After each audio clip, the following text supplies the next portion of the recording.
morning, internet. I'm not sure if you heard, but a guy on the internet kind of got nuked by H3h3 the other day. I'm not saying Keemstar is exactly a hard target to hit, but still, good on you, H3. So I wanted to see how iDubbbz handled Keemstar psychopathy back in 2016 when YouTube drama was at its peak. All the big videos that I mentioned in this video will be in my pants, by the way. I was originally going to make this video about the difference between the two takedowns and the whole iDubbbz effect thing, but honestly, that wouldn't make for a very interesting video. After I finished the Keemstar content cup, I figured I'd take a walk through the old YouTube Hall of iDubbbz fame as a little private punch in the face to YouTube's new shitty bullying policy.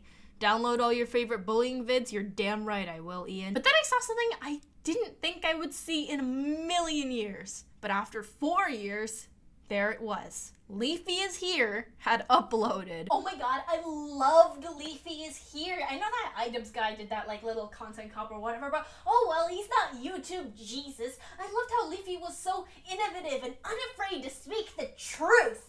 And he reached a really mature audience too. Even the past, the number of true things you just said is exactly one. You loved Leafyishere, but iDubbbz basically is YouTube Jesus if you think about it. He rains down content cops on those who deserve them. Leafy wasn't innovative, he was the biggest trend rider around, and he didn't speak the truth. He was anywhere between straight exaggerations to just lies. And he most certainly did not have a mature audience. Yes, he did. I really think that I was the only exception. People left such smart and funny comments that kids can't really think of. Let's test that hypothesis, shall we? How do we even... If Leafy's audience is more mature, then the top comments on his videos should be insightful or genuinely funny as opposed to the regular comments people leave in their videos. In short, it should look something more like Facebook than Reddit. To test this, I'll be using 4 control groups to compare. First, Fact Fiend with Carl Smallwood, because the guy who owns the channel is the asshole that deletes comments he doesn't deem to be mature enough because he doesn't believe that there's kids on YouTube for some fucking reason. Next, Legal Eagle, because, I mean, what kind of kids watch videos about law?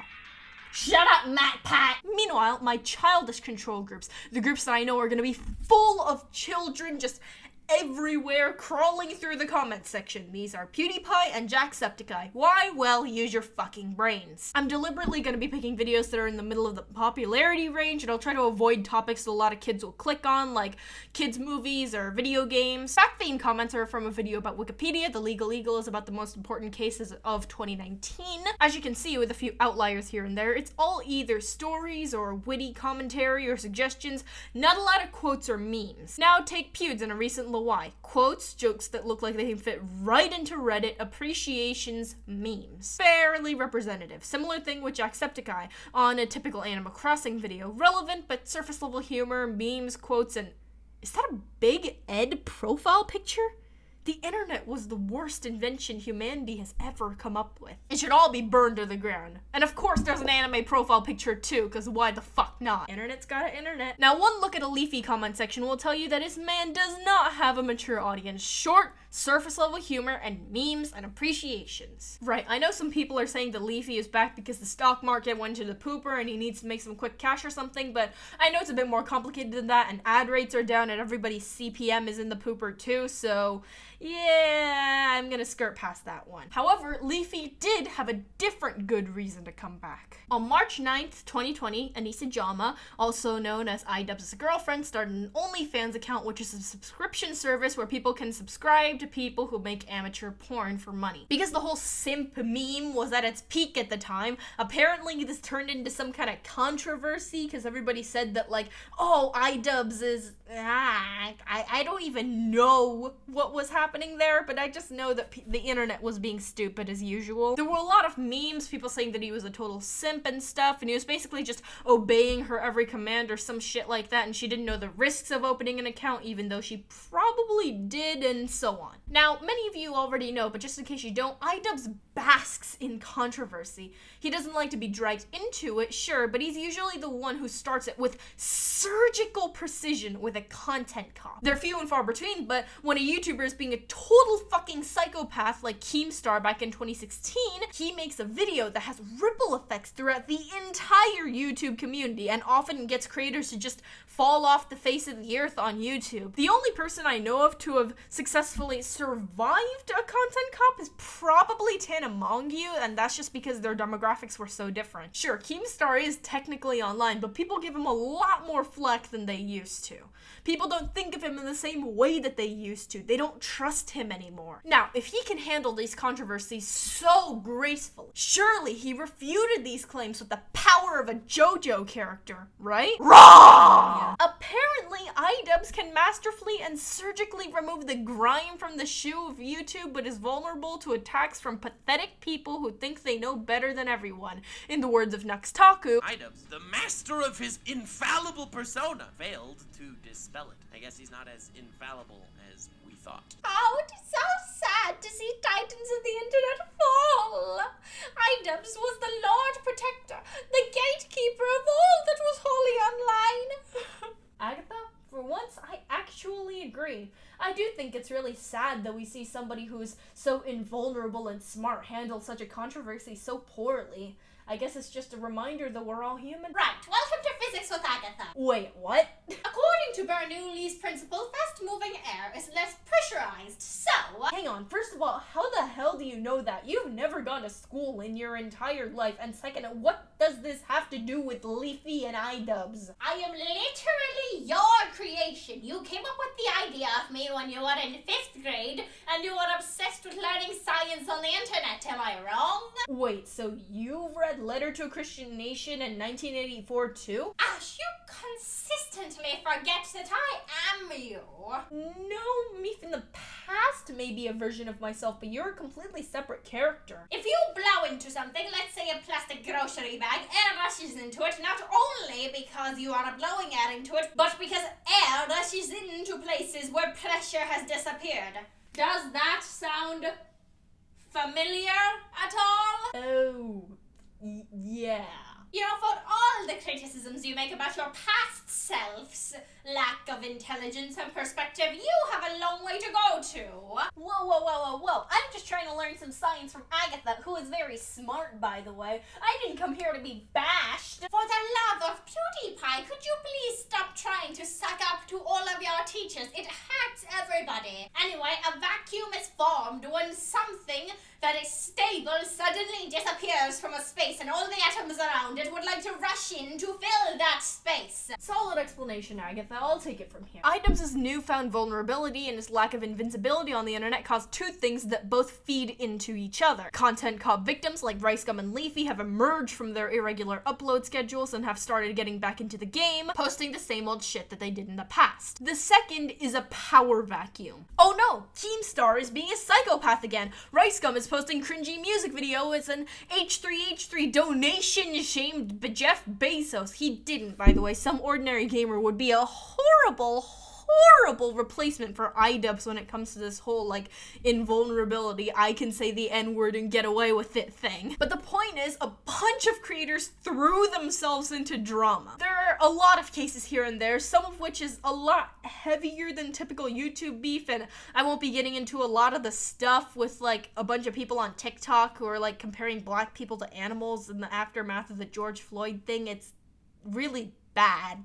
TikTok bad, but I won't talk about that. Basically, Keemstar started calling people pedophiles and undermining mental illness, which may have ultimately caused Etika's death, but we're not completely sure about that. Harassment, doxing, all kinds of bad shit. H3h3 made the decision to stand up to Keemstar's bullshit. He got him pulled from his G Fuel sponsorship deals and stuff, and it started this whole conversation, but what I'm more concerned about is what it did to bring Leafy back to the wild jungle that is YouTube. Just like iDubbbz, but for vastly different reasons, Leafy also thrives on controversy. His whole format was basically just based on bullying whoever was being ridiculed by the entire internet at the time. It's actually whomever? No, me from the past, it actually isn't. There's a time for who and a time for whom. Use them both in a sentence then. God, fuck, you know I hate these. You hate these. Okay, whatever.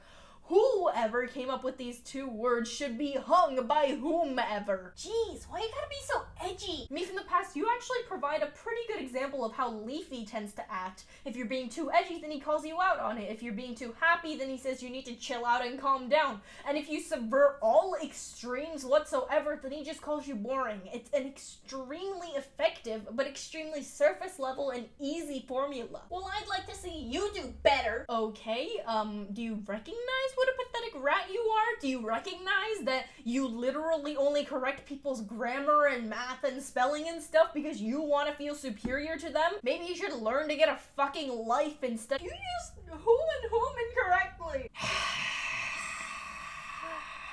Leafy thrives on drama, but in order to run on a channel that literally is built on a foundation of bullying, you can't exactly pull back the curtain or be genuine about, well, anything. Not without a lot of backlash from your own fans. So it makes a lot of sense for a channel that thrives on drama as much as Leafy's does. To keep it alive, he should hop on trends, right? And this makes sense. Going through his uploads, some videos about the IDub simp controversy, videos about the H3h3 Keemstar drama, he's riding trends. Also, side note, Jesus Christ, that's a lot of emojis. That's an uncomfortable number of emojis. But right, in a recent video, he makes it pretty clear that he's not necessarily going to return per se. I'm pretty sure at this point most people know for the past 5 to 6 years it's just gotten worse. The best part about it too is that nightmare war bait fucking censorship is everywhere. It's impossible to even make a video. It's gonna be fucking North Korea Channel 4 crazy ass bullshit version of YouTube that everyone was trying to pitch was like a possibility in the next up and coming week is actually YouTube 2020. But then why is he following the trends? If he doesn't want to return, then what the fuck is he even doing? Is he really that passionate about the dramas that have been happening? No. Of fucking course not. So why is he back? Well, first, I think Keemstar definitely has something to do with it, but maybe he didn't. I don't know for sure, so I won't make any accusations there, but I'm a little suspicious. But he clearly clowned on Keemstar. In these next following months, I'm going to be actually looking to sue Keemstar. He slandered me and so many different YouTubers on a day-to-day basis, and I've honestly just had enough. Inferior Atch, do you not remember the Content Cop era? Surely you know that Leafy claimed that he was suing Keemstar even though he was actually friends with him. But they can't still be friends, right? When Leafy left YouTube, people all made Leafyishere exposed videos, but they were all just speculation. If he kept his contacts with people at YouTube, then people would actually get information about him, which they didn't, right? This is a valid point. Until you realized that Leafy went on to Drama Alert. Back in 2016 here on YouTube, YouTube was a completely different place. I mean, you could pretty much say and do anything and still make a lot of money. And during this time, before the Vine invasion, before the polls... Is that a fucking game theory thumbnail? Couldn't you have spent like 10 minutes making an image of your own? During this time, one CSGO YouTuber rose to fame. That person being Leafyishere, making videos picking on all different types of people. No picking on all different types of children, with the occasional very specific type of adult, namely retarded ones, is a bit more accurate. And criticizing their content. Some would even say that it was straight bullying. Yes, it was. Don't try to deny it on behalf of him. But regardless, Leafy grew his channel to over 4 million subscribers and was pulling 100 million views a month. But after multiple controversies... Yeah, more like one very big controversy, but I doubt you'd be very keen on naming that one. Leafy's numbers started to go down, and 10 months ago, Leafy disappeared. Now, I've seen tons of YouTube videos all over this site claiming to have the answers to what happened to Leafyishere. Well, they were all clickbait. Nobody has the answers. He got sick of the adpocalypse fucking over edgy channels. That's what happened. Well, that and content cop. How do you not know this? This is common knowledge. But we do.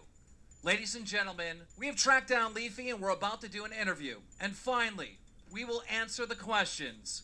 What happened to Leafyishere? Roll it. I haven't really been doing much, to be honest.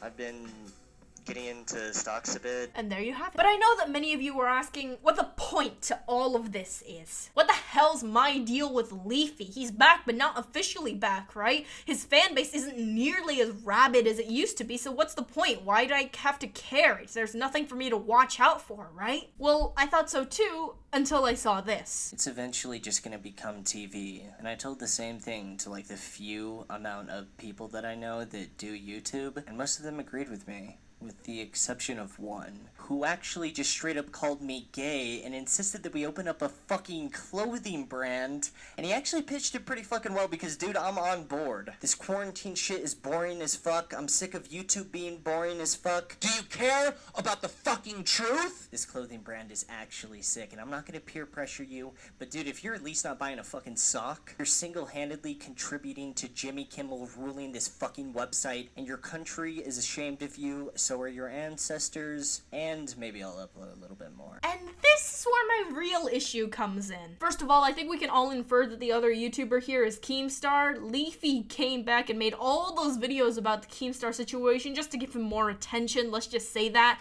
That psychopath doesn't care whether the attention is good or not. As long as it is attention, Keemstar basks in it. You may be thinking that his plug isn't really serious because he's being sarcastic. Obviously, your country and your ancestors aren't gonna be mad at you for not buying something from Leafy and an anonymous YouTuber's clothing brand, Keemstar. But it's that last part that bothers me. Maybe I'll upload a little bit more. Leafy knows his audience is young, especially the returning audience who weren't smart enough to fully understand what iDubbbz was trying to say in the content cut. Hell, I knew a Leafy fan who was a fan of his videos since the age of 8. Once a snake, always a snake. If you're one of those Leafy fans that thinks he's changed and there's a new Leafy and you want to give him your money because you want to see more videos by this new version of him, don't. He hasn't changed. Don't think that he has. He's the same old manipulative cunt, and he deserves that content cop now as much as he did back then. Like I said, once a snake, always a snake. But maybe with all that time you have now that you know not to watch Leafy, consider liking this video and subscribing to the channel and maybe checking out some of my other content. But until next time, this is PDB Ash, signing off.